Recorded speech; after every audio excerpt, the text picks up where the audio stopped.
Hello दोस्तों, नमस्कार। स्वागत है आपका अर्जुन सारथी इंस्टीट्यूट यूट्यूब चैनल पर। मैं अंकित तोमर। आज के इस वीडियो में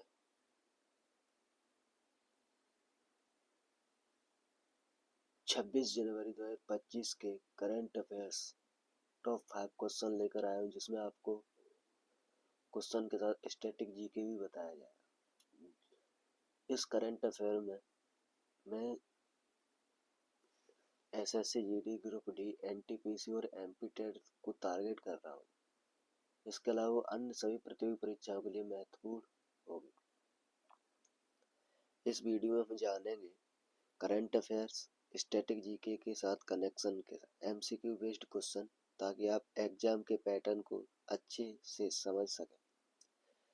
चलिए शुरू करते हैं। इस पहला क्वेश्चन है, हर साल अंतर्राष्ट्रीय स्मरण दिवस 27 जनवरी को मनाया जाता है। 2025 के दिवस का विषय क्या रहा था, मतलब ये इसकी थीम क्या थी? ऑप्शन ए, गरिमा और मानव अधिकारों के लिए प्रलय स्मरण और शिक्षा। ऑप्शन बी, भारत की संस्कृति के प्रति जागरूकता। ऑप्शन सी, केवल बी। और ऑप्शन डी, इनमें से कोई नहीं।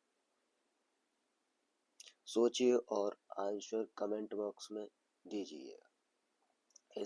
तो दोस्तों, इसका सही आंसर है ऑप्शन ए, गरिमा और मानव अधिकारों के लिए प्रलय स्मरण दिवस। अगले एमसीक्यू की ओर चलते हैं। अगला एमसीक्यू है, 72वें राष्ट्रीय वॉलीबॉल टूर्नामेंट का उद्घाटन माननीय प्रधानमंत्री श्री नरेंद्र मोदी जी ने निम्न में से किस राज्य में किया? ऑप्शन ए, मध्य प्रदेश के इंदौर में। ऑप्शन बी, बिहार के पटना में। ऑप्शन सी, उत्तर प्रदेश के वाराणसी में। ऑप्शन डी, राजस्थान के जयपुर में।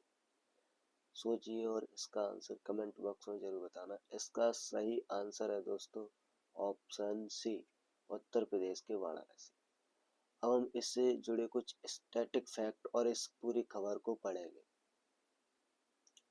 इससे पहले हम इन राज्यों के सीएम और राज्यपाल को भी याद कर एक बार रिवीजन कर लेते हैं। मध्य प्रदेश के मुख्यमंत्री मोहनलाल, राज्यपाल मंगूभाई छगनभाई पटेल। बिहार के सीएम है नीतीश कुमार, आर्य मोहम्मद खान यहाँ के राज्यपाल है। उत्तर प्रदेश के सीएम है योगी आदित्यनाथ, आनंदीबेन पटेल उत्तर प्रदेश की राज्यपाल है। राजस्थान के सीएम भजनलाल शर्मा और राज्यपाल है हरिभाऊ किशन राय बागड़े। गुजरात के सीएम है भूपेंद्र पटेल और राज्यपाल है आचार्य देवव्रत। अब यहाँ से अगले 72 टूर्नामेंट से पूरी खबर को पढ़ेंगे और इससे जुड़े स्टैटिक फैक्टों को भी जानेंगे। खबर है, 72वें राष्ट्रीय वॉलीबॉल टूर्नामेंट चैंपियनशिप का उद्घाटन प्रधानमंत्री नरेंद्र मोदी ने उत्तर प्रदेश के वाराणसी में 4 जनवरी को किया था, जो 11 जनवरी तक आयोजित हुई। अब हम बात करते हैं 72वें राष्ट्रीय वॉलीबॉल टूर्नामेंट चैंपियनशिप के बारे में। यह आयोजन वाराणसी में 4 से 11 जनवरी 2026 तक चला। इसमें 58 टीमों के लगभग 1000 खिलाड़ियों ने भाग लिया। वाराणसी में इससे पहले भी कुछ आयोजन हो चुके हैं जो हमारे एग्जाम और पॉइंट व्यू से इम्पोर्टेंट बनते हैं।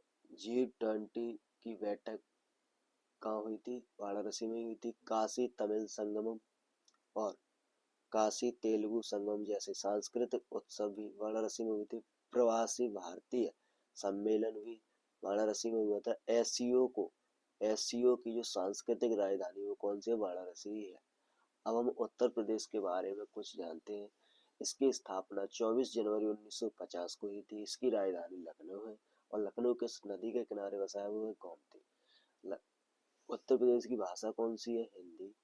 और सीएम कौन है? योगी आदित्यनाथ। गवर्नर आनंदीबेन पटेल। अब हम बात करते हैं उत्तर प्रदेश में जिला कितने हैं? 75। उत्तर प्रदेश की लोकसभा सीटें कितनी है? 80। उत्तर प्रदेश में राज्यसभा सीट कितनी है? 48। विधानसभा सीट है 403। विधान परिषद 100 और संभाग 18। अब हम इसको एक एक करके ना याद करते हुए पूरा कोड बना लेते हैं। DLRV, D4 district, L4 Lok Sabha, R4 Rajya Sabha, V4 विधानसभा। तो DLRV कोड उत्तर प्रदेश का कितना है? 75 80 48 403। DLRV कोड कितना है? 758048 403। अब हम बात करते हैं उत्तर प्रदेश के सीमावर्ती राज्यों के बारे में। सीमावर्ती राज्य राजस्थान, मध्य प्रदेश, छत्तीसगढ़, झारखंड, बिहार, उत्तराखंड, हिमाचल प्रदेश, हरियाणा, दिल्ली। उत्तर प्रदेश में एक देश भी सीमा साझा करता है, उसका नाम है नेपाल। अब हम बात करते हैं उत्तर प्रदेश की झीलों के बारे में। रामगढ़ झील, कीठम झील, मानसी गंगा झील, मोती झील, बेला सागर झील, बरुआ सागर झील, शेखा झील, ये यहाँ के कुछ इम्पोर्टेंट झीलें हैं। इसके अलावा यहाँ वन्य जीव अभ्यारण्य भी है, जिन्हें अपन वाइल्ड लाइफ सेंचुरी भी कहते हैं। कुछ टाइगर है, जैसे बखीरा वाइल्ड लाइफ सेंचुरी कहाँ है? उत्तर प्रदेश। सूर सरोवर वाइल्ड लाइफ सेंचुरी कहाँ है? Uttar Pradesh. Ranipur tiger reserve, Pilibhit tiger reserve, Amangarh tiger reserve, Parvati Arga bird sanctuary, ये सब कहाँ है? उत्तर प्रदेश। अगर इसी तरह आप स्टेट वाइज जीके चाहते हैं तो मुझे कमेंट बॉक्स में जरूर बताएं। आप इसी तरह मैं एक स्टेट पर डे लाया करूंगा, उसकी जीके बताया करूंगा।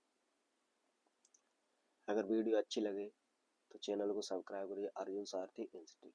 अगले क्वेश्चन की ओर चलते हैं दोस्तों। अगला क्वेश्चन है 26 जनवरी 2026 को 77वां गणतंत्र दिवस मनाया गया, जो 26 जनवरी 1950 से मनाया जा रहा है। इसी दिन संविधान पूरे देश में लागू हुआ था, लेकिन 1950 से पहले इस दिन को पूर्ण स्वराज दिवस के रूप में मनाया जाता है। इसको पहली बार कब मनाया गया था? ऑप्शन ए 26 जनवरी 1949, ऑप्शन बी 26 नवंबर 1950, ऑप्शन सी 26 जनवरी 1930, ऑप्शन डी 26 जनवरी 1929। तो दोस्तों इसका सही उत्तर है ऑप्शन सी। क्या हो जाएगा? 26 जनवरी 1930 को पहली बार पूर्ण स्वराज दिवस मनाया गया था, जिसका आयोजन कांग्रेस के लाहौर अधिवेशन द्वारा किया गया था 26 जनवरी 1929 की मध्य रात्रि को। अब ये कुछ इंपोर्टेंट डेटे लिखी है, अगर इनके बारे में आपको कुछ पता है तो कमेंट बॉक्स में जरूर बताएं। अगले क्वेश्चन को चलते हैं दोस्तों। अगला क्वेश्चन है, इसका सही उत्तर तो बताइए। अगले क्वेश्चन को चलते हैं। अगला क्वेश्चन है 9 जनवरी 2026 को माननीय गृह मंत्री श्री अमित शाह जी ने नई दिल्ली में NCORD मतलब कि नार्को कोऑर्डिनेशन सेंटर की नौवीं शीर्ष स्तर बैठक की अध्यक्षता नारकोटिक्स कंट्रोल ब्यूरो के अमृतसर कार्यालय की अध्यक्षता की और NCB के अमृतसर कार्यालय का उद्घाटन भी किया। इस बैठक का आयोजन किसने किया था? तो इस बैठक का आयोजन ऑप्शन ए NCORD ने, बी NCB ने, सी ऑप्शन सी कौन सा? ए और बी दोनों, ऑप्शन डी केवल बी ने। तो इसका सही उत्तर है ऑप्शन डी केवल बी ने, मतलब कि इसका आयोजन NCB ने नारकोटिक्स कंट्रोल ब्यूरो ने किया था। अब इससे जुड़े पूरी खबर पढ़ेंगे और स्टैटिक फैक्ट भी जान लेंगे। खबर है 9 जनवरी 2026 को माननीय गृह मंत्री अमित शाह जी ने नई दिल्ली में NCORD नारकोटिक्स की 9वीं शीर्ष स्तर की बैठक की अध्यक्षता की। NCB के अमृतसर कार्यालय का उद्घाटन भी किया। इस बैठक का आयोजन NCB ने किया था। अब NCB क्या होता है? NCB नारकोटिक्स कंट्रोल ब्यूरो होता है। यह भारत सरकार की केंद्रीय जांच एजेंसी है, जो ड्रग से जुड़े अपराधों को नियंत्रित करती है। इसका हेडक्वार्टर NCB का हेडक्वार्टर नई दिल्ली है। इसकी स्थापना 1986 में हुई थी। इस NCB के चेयरमैन है अनुराग गर्ग, जिन्होंने 17 सितंबर 2024 को शपथ ली थी और ये कब तक चलेंगे? 23 मई 2026 से अगले आदेश तक। वो जो NCB है, किस एक्ट के तहत इसकी स्थापना हुई थी? Act NDPS act 1985, narcotics drug and psychotropic substance act के तहत इसकी फॉर्मेशन हुई थी, इसकी स्थापना हुई थी, स्थापित हुई थी। यह NCB किस मंत्रालय अंतर्गत है? तो NCB home ministry of affair, गृह मंत्रालय के अंतर्गत आता है। NCB क्या क्या कार्य करता है? तो NCB ड्रग तस्करी को रोकता है, नशीले पदार्थों के अवैध व्यापार पर कार्रवाई करेगा, अंतर्राष्ट्रीय ड्रग माफिया पर नजर रखना, हीरोइन, अफीम, गांजा, चरस, कोकीन, सिंथेटिक ड्रग आदि पर रोक लगाना। अब आप कहोगे ये तारीख क्यों मेंशन की? तारीख इसलिए मेंशन की कि अभी जो हाल ही में ग्रुप डी एनटीपीसी के पेपर हुए थे उसमें डायरेक्ट ही पूरा आपको डेट वाइज दे रहा है, तो उसके बाद पूछ रहा है, तो हमने उसी तरह आपके लिए एग्जाम ओरिएंटेड क्वेश्चन बनाया है दोस्तों। तो आप बोर नहीं हो बोर नहीं होना। जैसे आपके क्वेश्चन पूछे जा रहा है हाल ही के पेपरों में, उसके अनुसार मैंने क्वेश्चन बनाया है। और आपको एनसीबी के कार्य ये पूछे जाते हैं, किसी संगठन का हेडक्वार्टर है, स्थापना है, चेयरमैन है और फुल फॉर्म है और इसके कार्य, तो मैंने इसी तरह आपको बनाया। अगले क्वेश्चन को चलते दोस्तों। अगला क्वेश्चन है, जनवरी 2026 में डीआरडीओ ने हाइपरसोनिक प्रोग्राम के लिए full scan actively cooled large duration engine subscriber engine का सफल परीक्षण श्रीनगर में किया। रक्षा विभाग के सचिव कौन है? अब जो रक्षा विभाग है, रक्षा ही के अंतर्गत आएगी, तो रक्षा विभाग के रक्षा डिपार्टमेंट के सचिव कौन है? Option A Rajnath Singh, option B Ajay Kumar Bhalla, option C doctor Sameer V Kamat, option D Ajit Doval. तो इसका सही उत्तर है दोस्तों option C doctor Sameer V Kamat, जो डीआरडीओ के चेयरमैन भी है और इसके रक्षा विभाग के सचिव भी है। अब हम बात करते हैं डीआरडीओ के बारे में दोस्तों।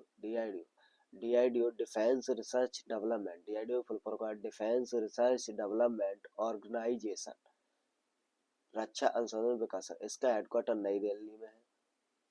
फॉर्मेशन 1958 को, इसकी स्थापना 1958 में हुई थी है, रक्षा मंत्रालय के अंतर्गत है। इसके chairman doctor Sameer V Kamat. 1 जून 2025 को इनने पद ग्रहण किया, तो 31 मई 2026 तक ये चलते रहे। ये क्वेश्चन में डायरेक्ट आ रहा है, इसलिए मैंने इनने कब पद ग्रहण किया और कब इनकी रिटायर होंगे या कब रिटायर होंगे उसकी डेट लिखी या इसके आदेश तक, तो मैंने ये मेंशन किया है। रक्षा विभाग के सचिव डॉक्टर समीर वी कामती हैं। अब ये क्या डीआरडीओ ने क्या क्या बनाया है जो डायरेक्टली आपके क्वेश्चन से पूछ लिया है। जैसे अर्जुन टैंक का निर्माण किसने किया? तो डीआरडीओ ने किया। तेजस का आविष्कार किसने किया? डीआरडीओ ने किया। अग्नि मिसाइल का आविष्कार निर्माण किसने किया? डीआरडीओ ने किया। Prithvi missile DRDO, Akash DRDO, BrahMos missile DRDO ने, radar system air A awac and C या एंटी सैटेलाइट एसेट टेक्नोलॉजी का निर्माण किसने किया? डीआरडीओ ने किया दोस्तों। अगले क्वेश्चन के चलते और दोस्तों अगला क्वेश्चन खत्म हो गया है। अगर आपको इसी तरह वीडियो चाहिए तो आप हमारे चैनल को सब्सक्राइब करिए। सब चैनल का नाम है अर्जुन सारथी इंस्टीट्यूट।